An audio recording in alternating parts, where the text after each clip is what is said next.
नमस्कार दोस्तों, स्वागत है आप सभी का हमारे अपने YouTube channel PCMB digital Gurukul classes पर। अगर अभी तक आपने हमारे चैनल को सब्सक्राइब नहीं करा हो दोस्तों तो ज़रूर जल्द से जल्द कर लें। आज हम एक और कॉम्पिटिटिव एग्ज़ाम KVPY का जैसे हमने बात की थी उसी तर्ज पर बेटा हम बात कर रहे हैं NTSE स्टेज 2 बायोलॉजी सॉल्यूशंस।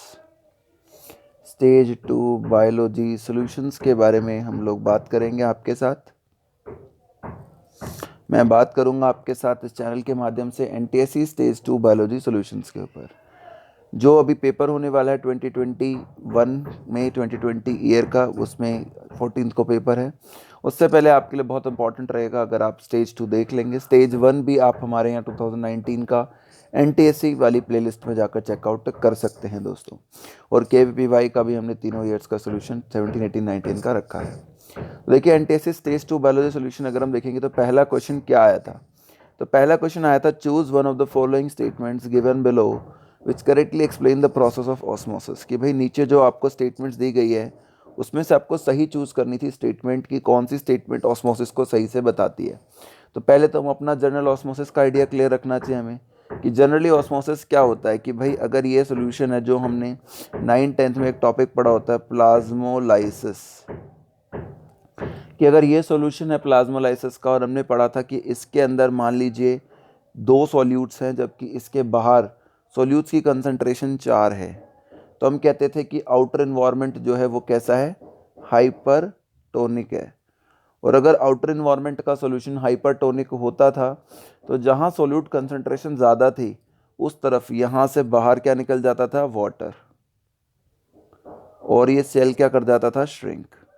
यानी बेसिकली जो मूवमेंट है वो डाइल्यूट से कंसंट्रेटेड की तरफ होनी चाहिए, जबकि हमें फर्स्ट ऑप्शन क्या दिया गया है, फ्रॉम कंसंट्रेटेड टू डाइल्यूट। तो ये तो गड़बड़ हो गई। The passage of solute from weak solution to strong solution through a selectively permeable membrane. ये सॉल्यूशन के हिसाब से नहीं बेटा, सॉल्यूट कंसंट्रेशन के हिसाब से हमने इस चीज़ को डिसाइड किया हुआ था। वीक और स्ट्रॉन्ग सॉल्यूशन की बात यहाँ नहीं है। अब passive transport of solvent, passive बिल्कुल ठीक है, यानी कि जो प्रोसेस होता है ऑस्मोसिस का इसमें कोई भी एनर्जी खर्च नहीं होती, तो ये पैसिव है। Of solvent through a selectively permeable membrane, water जो सॉल्वेंट है यहाँ पे सॉल्वेंट की तरह काम कर रहा है उसका मूवमेंट हुआ है, और मूवमेंट किस डायरेक्शन में है, वो मूवमेंट है from region of low solute concentration, जहाँ पे 2 मॉलिक्यूल्स है सॉल्यूट के, to a region of high solute concentration. तो भाई ये ऑप्शन हमें जो है एकदम ठीक लग रहा है। 4th क्वेश्चन है एनर्जी डिपेंडेंट ट्रांसपोर्ट। जी नहीं, पैसिव ट्रांसपोर्ट होता है तो एनर्जी डिपेंडेंट की बात यहाँ पर गड़बड़ हो जाएगी, यानी कि ये वाला सवाल भी हमारा क्या हो जाएगा, गलत हो जाएगा। तो आई थिंक जो पहला क्वेश्चन है हम सभी को बहुत ही आसानी से ये क्लियर होगा कि भाई जो हमारा 88th क्वेश्चन है उसमें हमें क्या आंसर करना था। इसके में बेसिक जानकारी हमारे को क्या होनी चाहिए थी कि ऑस्मोसिस जो होता है वो कैसा प्रोसेस होता है बेटा, पैसिव प्रोसेस। और पैसिव का मतलब क्या होता है, जिसके अंदर कोई भी एनर्जी का इस्तेमाल नहीं होता, ठीक है, और सॉल्यूट लो से हाई कंसंट्रेशन की तरफ सॉल्यूशन मूव करता है। Next question, in meiosis each of the 4 daughter cells, हर डॉटर सेल के पास एक सेट ऑफ क्रोमोसोम होता है जो रिजल्टेंट फॉर्म होती है डिवीजन के बाद, इसलिए हम मियोसिस का एक नाम और जानते हैं, क्या कहते हैं उसे, रिडक्शनल डिवीजन, है ना। Due to randomness of process, separation में रेंडमनेस रिकॉम्बिनेशन रहती है, large number of chromosomes combination can form gametes, बहुत सारे पॉसिबिलिटी हैं कॉम्बिनेशंस होने की। How many such chromosome combinations are possible assuming कि नो क्रॉसिंग ओवर, यानी कोई ऐसी क्रॉसिंग ओवर नहीं एज इट इज है। तो भाई एक तो ये इक्वेशन थोड़ी सी गड़बड़ है, ये इक्वेशन में क्वेश्चन इस तरीके से होना चाहिए था, 2 की पावर 22, 2 की पावर 23, 2 की पावर 46 और 2 की पावर 34। तो भाई हमारी बॉडी में नंबर ऑफ गैमेट्स कितने हैं, हमारी बॉडी में नंबर ऑफ गैमेट्स होते हैं, सॉरी नंबर ऑफ गैमेट्स कह रहा हूँ, नंबर ऑफ क्रोमोसोम्स जो हैं वो कितने हैं, 23। अगर हम वन सेट ऑफ क्रोमोसोम की बात कर रहे हैं जो हमें दिया गया है, अगर हम उसकी बात करेंगे तो कितने होंगे उस हिसाब से, 23 होंगे। और अगर हम 23 के हिसाब से निकालेंगे तो भाई क्रोमोसोम तो हमेशा पेयर में ही जाते हैं, तो क्रोमोसोम नंबर जो गैमेट बना सकते हैं वो कितने होंगे, पेयर में होंगे, तो 2 और 23 अलग अलग है, तो सिंपल सा आंसर होगा 2 की पावर 23, क्योंकि मियोसिस में क्या बनते हैं बेटा, बाइवेलेंट्स बनते हैं, यानी कि दो का पेयर बनता है, तो दो पेयर रहेगा सेपरेट होते वक्त गैमेट फॉर्मेशन के लिए 23 पॉसिबिलिटीज, तो 2 की पावर 23 जो है वो हमारे पास यहाँ पर ऑप्शन होगा। ठीक है, तो एक तो ये हमारे पास होना चाहिए 2 की power n number of gametes form हो सकते हैं, n यहाँ पर क्या होता है, number of homologous chromosome pair. तो बेसिकली फॉर्मूला क्या होता है, 2 की पावर n, और n क्या है, नंबर ऑफ बाइवेलेंट्स, या दूसरी भाषा में होमोलोगस क्रोमोसोम का पेयर, जो कि 23 होगा। यहाँ पर 46 में पेयर बनाओगे तो 23 रहेगी। तो इसका आंसर क्या हो जाएगा, इसका आंसर हम ग्रीन से टिक कर देते हैं, सेकंड, 2 की पावर 23। थर्ड क्वेश्चन है, sclerenchyma in plants is an example of simple permanent tissue. ठीक है, इसके अलावा और कौन होता है, तो हम सिंपल परमानेंट टिश्यू में अगर हमसे कोई नाम पूछना चाहे तो हम जानते हैं, इसके अलावा अगर सिंपल परमानेंट टिश्यू हमें बताने हैं तो पैरेन्काइमा होता है और कोलेनकाइमा भी होता है। ठीक है, सिंपल परमानेंट टिश्यू में दो टाइप के सेल्स होते हैं स्क्लेरेनकाइमा में, एक स्क्लेरिड्स और एक फाइबर्स। तो क्यों इंपॉर्टेंट है, डेथ के बाद भी आपसे क्वेश्चन पूछा गया। तो देखिए थोड़ा सा मैं आपको इसका डायग्राम दिखा देता हूँ, एनसीईआरटी वाला ही, तो आपके लिए आसान रहेगा। देखिए क्या है भाई, दो आपको बोला गया था ट्रांसवर्स सेक्शन और लॉन्गिट्यूडनल सेक्शन में, तो आपको इस डायग्राम में एक चीज़ नज़र आ रही होगी कि एक तो ल्यूमन नैरो होता है और साथ ही लिग्निफाइड थिक वॉल यहाँ पर प्रेजेंट होती है स्क्लेरेनकाइमा के अंदर। तो अब देखिए स्क्लेरेनकाइमा ये ऊपर हेडिंग थी ही, तो अब देखते हैं इस ऑप्शन में क्या सही लग रहा है हमारे को। तो हमारे पास पहला ऑप्शन है, both are thin walled lacking intercellular spaces. तो भाई देखो थिन वॉल्ड उसने कहा, जबकि हमारे को मालूम है थिक वॉल लिखा हुआ है, तो भाई ये तो गलत हो गई बात हमारी पहले वाली, तो थिन वॉल उसने बोला, तो ये स्टेटमेंट तो हमारी क्या है, गलत है। सेकंड स्टेटमेंट पे उसने कहा walls in both the type of cells are thick and cutinized. जी नहीं, क्यूटिनाइज नहीं है, लिग्निफाइड है, तो इसकी वजह से क्या हो गया, गलत हो गया। Walls in both cell type are thick and usually lignified, देखो ये बिल्कुल सही लग रहा है, थिक और लिग्निफाइड था उस क्वेश्चन में। और फोर्थ है both the cells are used for conducting solutes and providing strength. जी नहीं, ऐसा नहीं है, सॉल्यूट कंडक्शन के लिए इनका इस्तेमाल नहीं होता, ये बात भी क्या है, गलत है। तो इसका आंसर क्या होगा, C option. Which one of the following organism has a cellular respiratory pigment dissolved in plasma. Plasma के अंदर डिजॉल्व है, यानी कि हेमोग्लोबिन जैसा ऐसा कोई पिगमेंट नहीं है प्लाज्मा में, है ना। प्लाज्मा क्या होता है, फ्लूइड पोर्शन ब्लड में, and is also a predaceous carnivore. Predaceous मतलब दूसरे एनिमल पे जो खाने के लिए डिपेंड करते हैं, प्रेडेटरी वाली एक्टिविटी, एंड शो मैट्रीफेजी। तो मैट्रीफेजी क्या होता है, इसमें आपको यानी मेन टर्म यही पता होना चाहिए था। तो मैट्रीफेजी की बात अगर हम करते तो इसका मतलब होता है बेटा offspring Yeats mother, Yeats mother. और ये एक स्पेसिफिक प्रॉपर्टी होती है स्कॉर्पियन की, किसकी प्रॉपर्टी होती है, स्कॉर्पियन की। तो इसका आंसर क्या हो जाएगा, ऑप्शन नंबर 1। कॉकरोच में भी प्लाज्मा में रहता है लेकिन हीमोग्लोबिन भी होता है, अर्थवॉर्म में भी ओपन सर्कुलेशन ही है, और सी ककम्बर में भी, लेकिन सी ककम्बर में क्लोज सर्कुलेशन है, तो ये तो ऑप्शन ही नहीं होगा। तो यहाँ पे ये आपको मालूम होना चाहिए, ठीक है, कि इसका आंसर क्या होगा, 1। ठीक, तो ये आपको चारों चीज़ें पता होनी चाहिए थी। कॉकरोच में सर्कुलेशन कैसा होता है, मैंने अभी आपको बताया, ओपन। ओपन का मतलब क्या होता है बेटा, ओपन का मतलब होता है जिसमें ब्लड वेसल्स नहीं होती, जिसके अंदर कोई कैपिलरी नहीं होती, डायरेक्टली जो हार्ट से चीज़ आती है वही सीधा सीधा पहुंचती है सारे सब्सटेंसेस तक, ठीक है। चलिए, तो ये आपको पता होना चाहिए।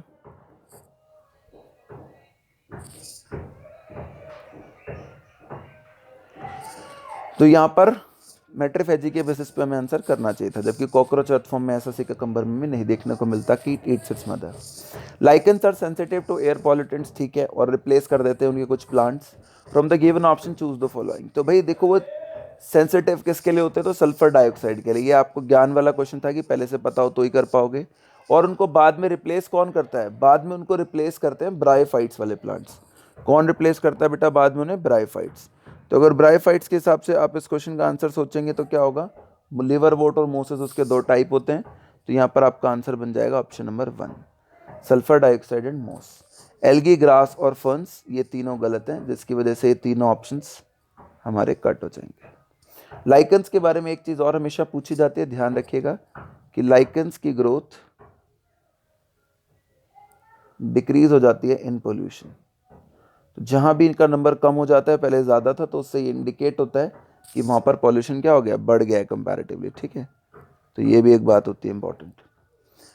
उसके बाद student was performing an experiment, एक स्टूडेंट एक एक्सपेरिमेंट परफॉर्म कर रहा है to understand the enzyme substrate reaction, enzyme substrate reaction को समझने के लिए। स्टूडेंट ने मेजर किया कि कलर प्रोडक्ट कैसे बन रहा है कैलोरीमीटर का इस्तेमाल कर कर। The student plotted the graph which shows the reaction rate versus substrate concentration. तो भाई क्या समझ में आ रहा है, देखो सिंपल सी बात है कि अगर हम देख रहे हैं तो हमें समझ में आ रहा है कि जैसे जैसे सबस्ट्रेट बढ़ रहा है, इधर इधर जाओगे तो देखो रेट ऑफ रिएक्शन ये वाली यहाँ इस एक्सेस पर ये है, इधर जा रहे हो तो ये, यानी कि जैसे जैसे सबस्ट्रेट इस एक्सेस पे बढ़ रहा है, ऐसे इस एक्सेस पे क्या बढ़ रही है, रेट ऑफ रिएक्शन बढ़ रही है। तो ये जो रेट ऑफ रिएक्शन बढ़ रही है हमारी हर पॉइंट से, लेकिन एक जगह जाकर यहाँ इससे आगे नहीं बढ़ पा रही है, चाहे आप सबस्ट्रेट कंसंट्रेशन आप यहाँ ले गए तब भी नहीं बढ़ पा रही है। कारण इसका क्या रीजन होगा वो भी यहाँ पे समझ में आएगा हमें। Following interpretations are drawn. Choose the correct one. The higher concentration of substrate act as enzyme inhibitor, जी नहीं, इनिबिटर का तो यहाँ साइड कोई ग्राफ ही नहीं दिखाया गया कि कंसंट्रेशन कम या ज़्यादा हो। It is a sigmoidal curve with sharp transition from low to high reaction rate or increasing the substrate concentration। कि भाई ये एक सिग्मॉइड का कर्व है जिसमें अपने को ये समझ में आ रहा है कि जैसे जैसे सबस्ट्रेट कंसंट्रेशन बढ़ा रहे हैं तो रेट ऑफ रिएक्शन बढ़ रही है। ये स्टेटमेंट ठीक है। The curve reaches a plateau and does not increase further due to saturation of enzymes। जो मैंने आपको बोला था ना कि एंजाइम के रिसेप्टर्स क्या होंगे, सैचुरेट हो जाएंगे। जितने एंजाइम्स थे वो सारे के सारे सबस्ट्रेट ने ऑक्यूपाई कर लिए, तो अब आगे नहीं बढ़ रहा है। तो बी और सी दोनों ही स्टेटमेंट्स यहाँ पर ठीक है। इसका मतलब यहाँ पे आंसर हो जाएगा 4। ए और तो गलत ही है, तो ए वाली तो दोनों ऑप्शन वैसे ही कट जाते, ओनली बी नहीं होगा, सी होगा, है ना। और ये सब आपको मालूम ही है कौन से चैप्टर्स के क्वेश्चन है। तो भाई ये बायोमोलिक्यूल का क्वेश्चन है, कोई उसका एनिमल किंगडम का क्वेश्चन है, प्लांट फिजियोलॉजी के क्वेश्चन हैं। तो उस तरीके से यहाँ पर ये क्वेश्चन आपको नज़र आ रहे होंगे। Now question number 94, glucose is the primary source of energy in our body. Glucose हमारी बॉडी में प्राइमरी सोर्स है एनर्जी का। However it is stored in the form of glycogen in muscle and liver of animals. लेकिन इसका जो हमारी body में storage है वो ग्लाइकोजन की फॉर्म में होता है। जब भी ग्लूकोज एक्स्ट्रा हम खाने में ले लेते हैं तो हमारी बॉडी में लिवर और एडिपोज टिश्यू में उसको किस में कन्वर्ट कर दिया जाता है, ग्लाइकोजन में। तो वो आपसे कारण जानना चाहेगा ऐसा क्यों, ठीक है। और हमारी बॉडी में लिवर में ग्लाइकोजन में, जबकि प्लांट्स में किस में कन्वर्ट हो जाता है, स्टार्च में। इसलिए हम ग्लूकोज को क्या कहते हैं, ग्लूकोज को कहते हैं मोनोसेकेराइड्स। और बहुत सारे ग्लूकोज को मिलकर जो एक ग्लाइकोजन बन जाता है इसे क्या कहते हैं, एनिमल पॉलीसेकेराइड। एनिमल्स में बनता है क्योंकि ये। और स्टार्च को क्या कहते हैं, स्टार्च को कहते हैं प्लांट पॉलीसेकेराइड, है ना। तो फायदा क्या होता है कि भाई जो ग्लाइकोजन वगैरह है वो इसके मोनोमेरिक पॉलीमेरिक यूनिट्स हैं। यानी ग्लूकोज अगर मोनोसेकेराइड है तो ये एनिमल पॉलीसेकेराइड क्या मतलब क्या है कि ये पॉलीमर्स हैं। यानी कि अगर इसके 100 मॉलिक्यूल्स चाहिए थे हमें ग्लूकोज के, तो ग्लाइकोजन का एक ही उसकी जगह काम कर जाएगा। और अगर 100 मॉलिक्यूल्स हमारी बॉडी में, प्लांट की बॉडी में ग्लूकोज के हैं, तो एक या दो ही मॉलिक्यूल स्टार्च का क्या कर सकता है, उसकी पूरी जगह ले सकता है। तो बेसिकली क्या हो जाएगा इससे, नंबर ऑफ मोल्स जो है सॉल्यूट के वो क्या हो जाएंगे, लेस हो जाएंगे, और तो कुछ नहीं होगा। और number of moles of solute less होने से क्या होगा, जो हमने फर्स्ट क्वेश्चन में पढ़ा था कि ऑस्मोसिस के लिए जो सॉल्यूट कंसंट्रेशन चाहिए वो थोड़ी सी कम हो जाएगी। और अगर इसको हम दूसरी तरीके से सोचे तो दो सिचुएशंस हुई। पहली सिचुएशन जिसमें ग्लूकोज के सेल के बाहर 10 मॉलिक्यूल्स हैं, या सेल के अंदर है, सॉरी सेल के अंदर बनता है ना ग्लूकोज, तो अंदर ही लेके चलते हैं कि भाई लिवर सेल के अंदर ग्लूकोज के बहुत सारे मॉलिक्यूल्स हैं। तो सॉल्यूशन बाहर कैसा है, यानी कि बाहर सॉल्यूशन हाइपोटोनिक है। तो वाटर क्या होगा, अंदर एंटर करेगा और सेल में क्या होगा, स्वेल। और हो सकता है सूजने के बाद क्या हो जाए, लाइसिस भी हो जाए सेल की। लेकिन अगर ग्लाइकोजन आपने कन्वर्ट कर लिया उसको, तो इन 100 की जगह सिर्फ क्या रह जाएगा, एक ही रह जाएगा। ये ग्लूकोज थे सारे के सारे, और ये क्या है, ग्लाइकोजन। तो एक रह जाएगा, तो जो मॉलिक्यूलर कंसंट्रेशन है, जो नंबर ऑफ मोल्स सॉल्यूट के हैं, वो तो कम हो गए। तो कम ही फ्लूइड अंदर आएगा, तो कम ही स्वेलिंग या लाइसिस के चांसेस बनेंगे। यही आपसे क्वेश्चन पूछा गया है। जबकि हर टाइम जब भी आपको सेल को ग्लूकोज चाहिए होता है तो उसको ग्लाइकोजन को हाइड्रोलाइज करना होता है ताकि एनर्जी आए। तो भाई क्यों स्टोर करते हैं हम ग्लाइकोजन की फॉर्म में, तो क्या समझ में आएगा हमें इससे आंसर के फॉर्म में। ग्लूकोज इन फ्री फॉर्म, अगर ग्लूकोज को हम सिंगल मॉलिक्यूल फ्री फॉर्म में छोड़े तो ज़्यादा ऑस्मोटिक प्रेशर क्रिएट हो सकता है, सेल स्वेल या लाइसिस कर सकता है। सही बात है ना। इसके अलावा क्या ऑप्शंस हैं? ग्लाइकोजन इज मोर कॉम्पैक्ट, जी नहीं। ये hydrophilic. Storage of glucose in free form will consume more ATP, जी नहीं। Glycogen is highly reactive molecule, जी नहीं। तो आंसर क्या होगा इसका? 3 होगा बेटा। तो ये कुछ इस प्रकार के क्वेश्चन होते हैं जिसमें हम सोचते हैं कुछ और है बट आंसर किसी और ही बिहाफ पर होता है। The figure given below is design to show yeast respiration. जो फिगर नीचे हमें दी गई है इससे हमें ईस्ट की रेस्पिरेशन एक्टिविटी के बारे में बताना है। तो भाई ईस्ट कैसे रेस्पायर करता है?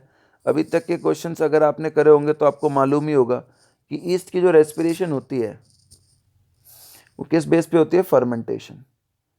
यानी कि अगर मुझे इस टेस्ट ट्यूब में फर्मेंटेशन करानी है तो मुझे क्या कराना होगा? मुझे खत्म करना होगा सारे ऑक्सीजन को। In one of the test tubes there is yeast suspension in glucose solution. Yeast suspension in glucose solution दिखा दिया उसने। The swiss solution was boiled, लेकिन इस सॉल्यूशन को आपने क्या किया? बॉयल किया। Before yeast was added to it. Yeast suspension आपको अभी तो नजर आ रहा है, लेकिन ईस्ट ऐड करने से पहले आपने इस ग्लूकोज के सॉल्यूशन को क्या किया था? बॉयल किया था। तो क्यों किया होगा ऐसा? तो भाई ऑक्सीजन रिमूव करने के लिए, सिंपल सी बात है। टू इंश्योर एनरोबिक फर्मेंटेशन, अच्छा ये बात सही है। To provide the initial warmth for yeast to become active, जी नहीं। इससे तो अपने को कोई इसका रिलेशन नहीं लग रहा है। Third, to remove the dissolved oxygen CO2, ये बात सही है कि गैसेस आपको वहां से रिमूव करनी थी जिसकी वजह से आपने ये किया from the solution. To remove dissolve CO2 and trap the oxygen, oxygen trap करके तो उल्टा काम हो जाएगा, वो भी नहीं करना हमें, वार्म भी नहीं करना। तो फर्स्ट और थर्ड ही ऑप्शंस थे कि इंश्योर करना था और इससे इंश्योर हो भी गया थर्ड, लेकिन एक बेटर ऑप्शन है 1 से। सॉरी फर्स्ट भी क्यों? एनरोबिक नहीं, एरोबिक है, तो गलती से पढ़ा उसको यार। एरोबिक नहीं होना चाहिए था ना, यहाँ पे क्या होना चाहिए था? एनएरोबिक। तो थर्ड ही इकलौता आंसर है। A squirrel was eating a fruit, एक गिलहरी एक फ्रूट खा रही है ग्राउंड पे। सडनली उसको कुत्ते ने अटैक किया और स्क्वेरल भागी पेड़ की तरफ। यानी कि बेसिकली हमें यहाँ पे क्या समझ में आ रहा है अगर हमें पढ़ा है ठीक से? तो फाइट और फ्राइट रिस्पॉन्स या फ्लाइट जिसको कहते हैं ना, वो समझ में आ रहा है कि भाई ऐसी कोई एक्टिविटी हो रही है और डेंजरस अटैक से उसने अपने आप को बचा लिया। तो क्या हुआ होगा? तो भाई इस केस में हम जानते हैं कौन सा हार्मोन रिलीज होता है कि हमसे कंडीशन आई है इमरजेंसी। तो यहाँ पे इमरजेंसी हार्मोन रिलीज होता है जिसका नाम क्या है? एड्रेनलिन। अब देखो, ब्लड फ्लोज टू स्टमक, जी नहीं, स्टमक से क्या ले देना है? भागना पैरों से है। Adrenaline was secreted in the body by the adrenal glands, बिल्कुल सही बात है। सेकंड स्टेटमेंट जो है इसमें हमें एकदम सही लग रही है। Heart become faster and pumps more blood so that muscles get more oxygen, ये बात सही है।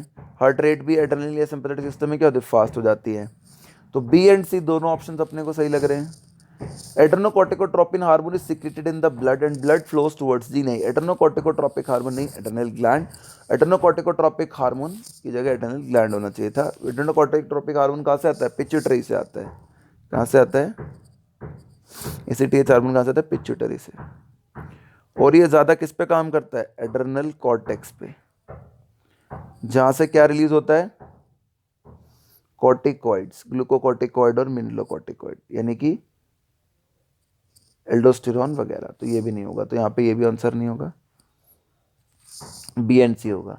अब आपको एक एक्सपेरिमेंट दिखाया गया है जिसमें नर्व सेल्स आपको दिखाए जा रहे हैं और कह रहे हैं स्टिमुलस की डायरेक्शन आपको बतानी है अगर कौन सा इंपल्स हो? इलेक्ट्रिकल इंपल्स हो।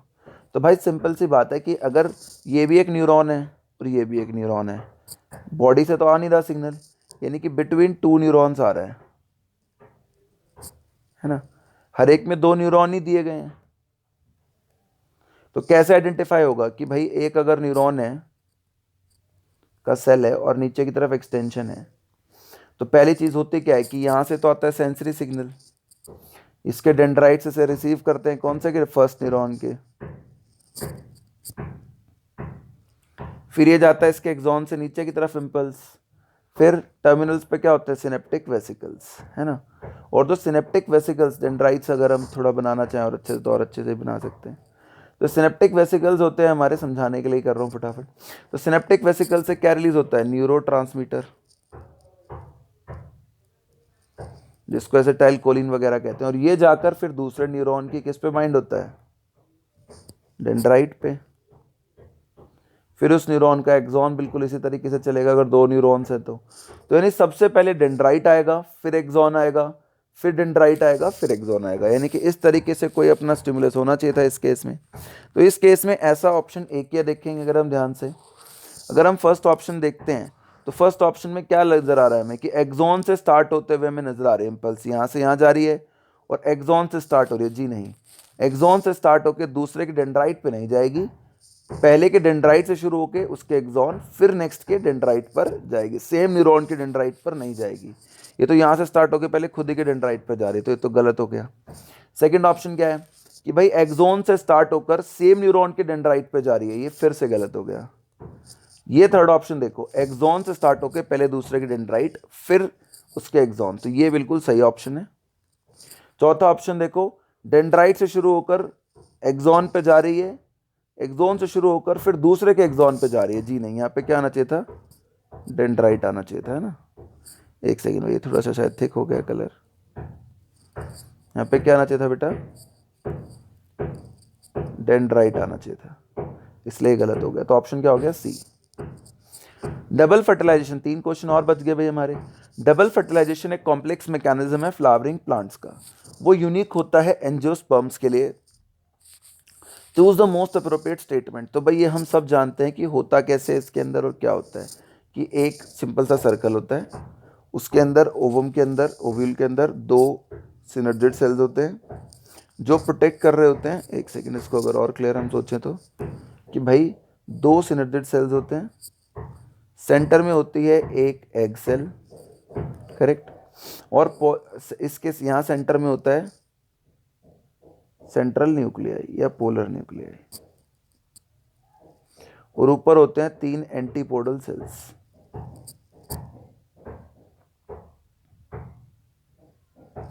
अब क्या होता है देखो, अगर एंटीपोडल सेल्स यहाँ पे होते हैं तो इसके अंदर डबल न्यूक्लिएट कंडीशन कि पोलन ट्यूब आएगी और पोलन ट्यूब आकर एक पोलन ट्यूब के थ्रू मेल गैमेट्स आएंगे या पोलन ग्रेन। एक गैमेट इस एग से फ्यूज करता है और दूसरा गैमेट सेंट्रल सेल से। एग से फ्यूजन पे बनता है जाइगोट और सेंट्रल सेल से फ्यूजन पे बनता है एंडोस्पर्म, 3n, क्योंकि 2 न्यूक्लियस एक है और एक इसका 3 और इसका एक है तो 2n। तो क्या होगा देखो, fertilization forming endosperm, not only endosperm, 2 female male gametes fertilize inside ovule, as a result ovary give rise to bigger fruits, नहीं। 2 fertilizations occur in flower, 1 fertilization result in diploid zygote and second result in formation of triploid endosperm, बिल्कुल सही। 2 pollen grains, 2 pollen tubes, जी नहीं, गलत बात है, ऐसे कोई equation नहीं है। तो आंसर क्या होगा इसका, 3। इट इज जनरली ऑब्जर्व कि मलेरिया जो है रैम्पेंट होता है उन एरियाज में जहाँ पे कंस्ट्रक्शन स्टैग्नेंट होता है, स्टैग्नेंट वाटर होता है, ज़्यादा होता है। प्लाज्मोडियम स्पीसीज से मलेरिया होना होता है, ठीक है। पैरासाइट जब बॉडी में आता है तो क्या साइकिल रहती है, तो देखिए एनसीईआरटी का डायग्राम है इसके लिए भी सुंदर सा कि पैरासाइट जब बॉडी में आता है तो क्या लेके आता है, स्पोरोजोइट्स। मलेरिया जो मॉस्किटो काटता है, स्पोरोजोइट्स जो होते हैं वो हमारे लिवर में रिप्रोड्यूस करते हैं और यहाँ पर बनाते हैं मीरोजोइट्स। फिर ये हमारी बॉडी में इनमें से कुछ मीरोजोइट्स जो होते हैं वो आरबीसीज के अंदर जाते हैं, आरबीसी के अंदर जाकर क्या बनाते हैं यहाँ पर, सीजोन्स एंड ट्रोफोजोइट्स। और इनमें से कुछ सीजोन्स,